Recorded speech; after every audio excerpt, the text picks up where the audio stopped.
कैसे हो आप सभी। आशा है आप तंदुरुस्त होंगे, स्वस्थ होंगे। इसी के साथ मेरा नाम है रजत कौशिक और आप देख रहे हैं हमारा यूट्यूब चैनल जीएसएन विद रजत कौशिक।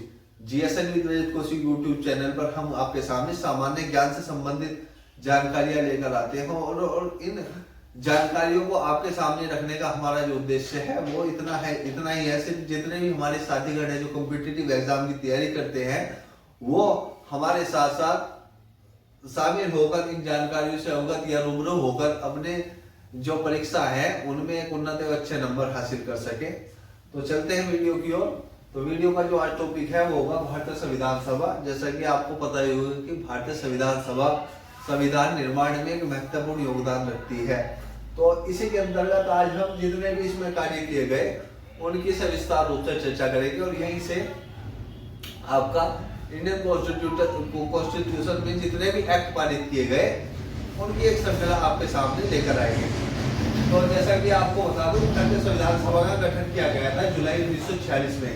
यानी कि एग्जाम में कई बार क्वेश्चन आ जाता है कि भारतीय संविधान सभा का गठन कब किया गया, तो आप निसंदेह ऑप्शन में लगा सकते हैं जुलाई 1946 में भारतीय संविधान सभा का गठन किया गया था। तो ये किसकी संस्तुति पर किया गया था? कैबिनेट मिशन की संस्तुति पर किया गया था। वो कैबिनेट मिशन में 3 सदस्य पैनल था वो। तो उसमें जो पहला सदस्य था वो था Stafford Cripps, sir Stafford Cripps. उसके पहले सदस्य थे, दूसरे सदस्य लॉर्ड पैथिक लॉरेंस और तीसरे सदस्य एबी अलेक्जेंडर।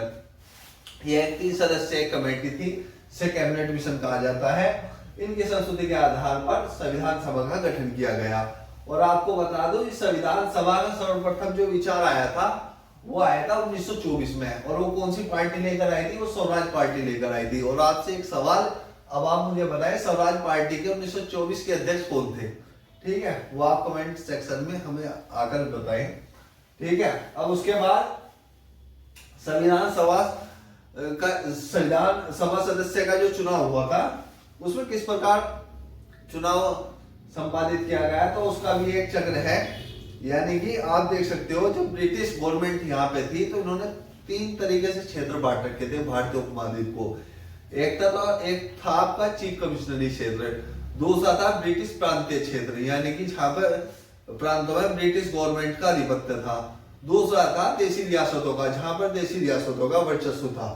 तो इन्होंने 3 तरीके से क्षेत्र बांटे और उन 3 तरीके वाले क्षेत्रों में इन्होंने जो सदस्यों की संख्या रखी वो रखी 389। ठीक है, उसमें से 292 तो इन्होंने ब्रिटिश प्रांतों को दे दिए, 4 इन्होंने चीफ कमिश्नरी रखी और 93 देशी रियासत रखी। कई बार क्वेश्चन आपके एग्जाम में आता है कि चीफ कमिश्नरी क्षेत्र कितने थे संविधान सभा के अंतर्गत, तो आप निसंदेह कहीं 4 थे। ब्रिटिश प्रांतों में कितने सदस्य थे? तो वो थे 292 और देशी रियासतों में 93 सदस्य थे। ठीक है, उसके बाद 292 प्लस 4 यानी कि टोटल 296 सीटों पे चुनाव कराया गया।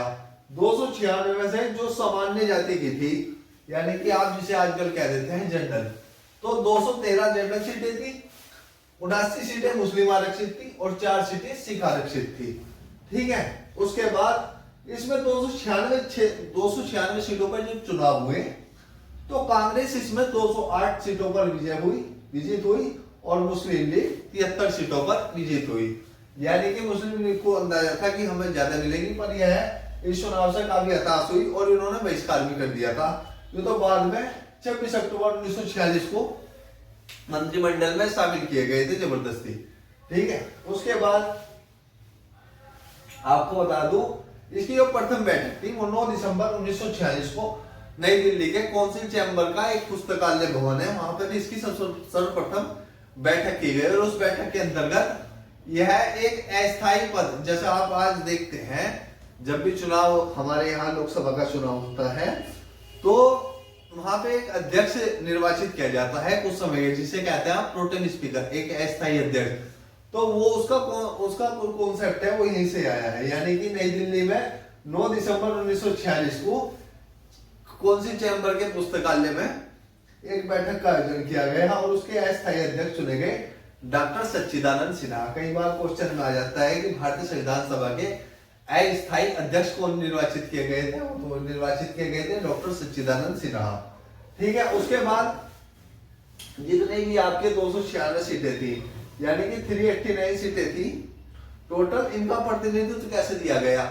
10 लाख की आबादी पे एक, जैसे आज आपका एमपी चुना जाता है, एमएलए चुना जाता है जनसंख्या के अनुपात पे, तो उसी आधार पर 10 लाख की जनसंख्या पर एक सदस्य का निर्वाचन होना तय किया गया। तो यानी कि कई बार है कि आपको किस अनुपात में रखा गया था, तो 10 लाख अनुपात 1 के अनुपात में सदस्यों का निर्वाचन हुआ था।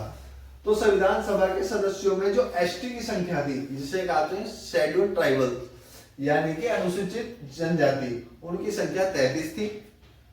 आपसे क्वेश्चन आ सकता है पेपर में कि भारतीय संविधान के अंतर्गत अनुसूचित जनजाति के कितने सदस्य थे, तो आप निसंदेह कहें 33 सदस्य थे।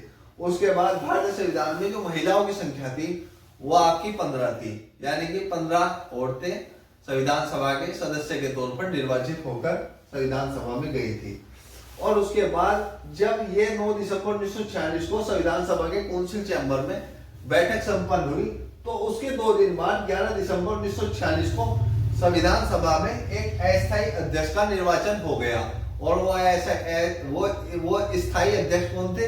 यानी कि 11 दिसंबर 1946 को संविधान सभा में स्थायी अध्यक्ष का जो निर्वाचन हुआ, उसके अध्यक्ष थे डॉक्टर राजेंद्र प्रसाद शर्मा, जिन्हें आप का जो भारतीय संविधान सभा है उसका सर्वप्रथम अध्यक्ष निर्वाचित किया गया। ठीक है। उसके बाद संविधान सभा की जो कार्रवाई शुरू हुई वो हुई आपकी 13 दिसंबर 1946 को। और वो कार्रवाई कैसे शुरू हुई?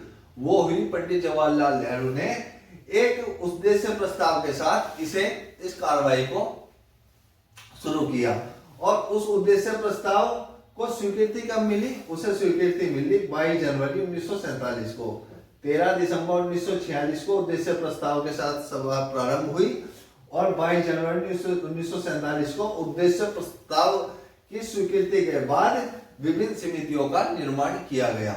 विभिन्न समितियों के बारे में आपको जानकारी आगे भी दूंगा कि कितनी समितियां उस जमाने में बनाई गई थी, पर वो प्रमुख थे ये आपकी 5 समितियां हैं।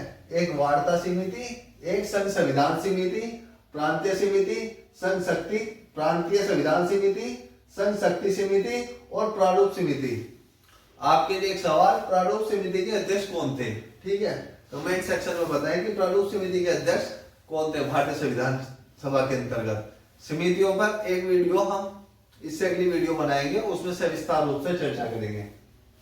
उसके बाद जो कैबिनेट मिशन 1945 था, उसके प्रस्ताव पर 2 दिसंबर 1940 को एक अंतरिम मंत्रिमंडल का गठन किया गया। यानी कि जब ये संविधान सभा के अंतर्गत जितने भी कार्य संपादित होने थे तो उसमें मंत्री पद भी बनाए जाने थे, तो उस मंत्री पद में एक अंतरिम मंत्रिमंडल का गठन किया गया। तो आपको बता दूं उसमें कांग्रेस के कितने नेता थे? कांग्रेस के आपके 1 2 3 4 5 6 7 8 9 नेता कांग्रेस के। उसमें उन्हें मुख्य प्रमुख तौर से जितने भी उस जमाने में हमारे डिपार्टमेंट थे, मंत्रालय थे, उन्हें वो कार्य सौंपा गया। जैसे कि जवाहरलाल नेहरू को सौंपा गया कार्यकारी अध्यक्ष और राष्ट्रमंडल, और यानी कि विदेशी मामले, कॉमनवेल्थ और जितने भी फॉरेनर रिलेटेड कार्य थे वो आपके जब पंडित जवाहरलाल नेहरू को दिए गए। सरदार पटेल को होम मिनिस्टर बनाया गया, यानी कि गृह सूचना प्रसारण मंत्री बनाया गया। उसके बाद हमारे जॉन मथाई ने उद्योग और आपूर्ति मंत्री बनाया गया। सी राजगोपालाचारी हैं, ये हम इन पर शिक्षा विभाग आया। और सीएच बाबा को कार्य, खान और बंदरगाह का मंत्रालय दिया गया। राजेंद्र प्रसाद को कृषि मंत्रालय मिला। आसफ अली को रेलवे मंत्रालय मिला। जगजीवन राम को श्रम मंत्रालय मिला और बलदेव सिंह को रक्षा मंत्रालय मिला। तो कांग्रेस के अंतर्गत इतने नेताओं को कुछ न कुछ मंत्रालय आवंटित किए गए। ये आपके कई बार पेपर में पूछा जा सकता है कि संविधान सभा के अंतर्गत रक्षा मंत्रालय किसे दिया गया, तो बलदेव सिंह। इस तरीके से आ सकता है। कृषि मंत्रालय किसे मिला था? राजेंद्र प्रसाद को। शिक्षा मंत्रालय सी राजगोपालाचारी को। ठीक है। उसके बाद फिर जब यह संविधान सभा का गठन हो गया, मंत्रिमंडल इसमें बनाया जाने लगा, तो जो 73 मुस्लिम लीग के सदस्य चुन के आएंगे उन्हें भी एक संविधान सभा में मंत्रिमंडल के अंतर्गत स्थान दिया गया। ठीक है। तो स्थान कैसे मिला? जो लियाकत अली थे उन्हें वित्त मंत्रालय दिया गया। आई चुन्नीगढ़ जो थे उन्हें वाणिज्य मंत्रालय मिला, अब्दुल रब नस्तर को संचार मंत्रालय मिला और जोगेंद्र नाथ मंडल को विधि मंत्रालय मिला, गजानतर अली खान को स्वास्थ्य मंत्रालय मिला। यानी कि आज आप देख सकते हैं जैसे आज चुनाव होता है तो जो पार्टी भाई हारती है उसे मंत्रिमंडल में स्थान नहीं मिलता, वो बाहर रहती है मंत्रिमंडल से। पर यहाँ ऐसा नहीं था, यहाँ मुस्लिम लीग को भी मंत्रिमंडल में स्थान मिला। ठीक है, तो ये बहुत एक खूबसूरती है भारतीय संविधान की। हारने के बाद भी हारे हुए यानी कि पराजित जो थे उन्हें भी, पराजित पार्टी को भी भारतीय मंत्रिमंडल में स्थान दे दिया गया, अंतरिम मंत्रिमंडल में, सॉरी। ठीक है, उसके बाद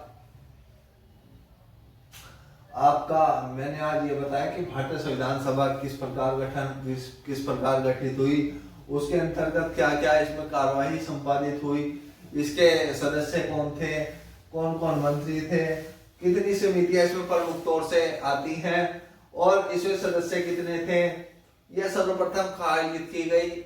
और इसमें शेड्यूल ट्राइबल्स के कितने व्यक्ति थे, महिलाएं कितनी थी। तो आई होप आप सबको ये जानकारी यदि अच्छी लगी होगी और आशा है कि आप इस जानकारी को समझकर और पढ़कर अपने आने वाले कॉम्पिटिटिव एग्जाम में एक अच्छे अंक लाने में सार्थक साबित होंगे। और इसी के साथ लेते हैं आपसे विदा और मिलते हैं अगली वीडियो में। और जल्दी, अब तो कर्म बरकरार रहेगा, आने वाली हमारी वीडियो के साथ जुड़े रहें। और आप हमारे चैनल पर नए हो तो हमें सब्सक्राइब अवश्य करें और बेल आइकन को दबाना न भूलें ताकि नोटिफिकेशन के माध्यम से आपको हमारे द्वारा भेजी गई वीडियो समय पर प्राप्त होती रहे। और इसी के साथ लेते हैं आपसे विदा और मिलते हैं अगली वीडियो में। जय हिंद, जय भारत, वंदे मातरम।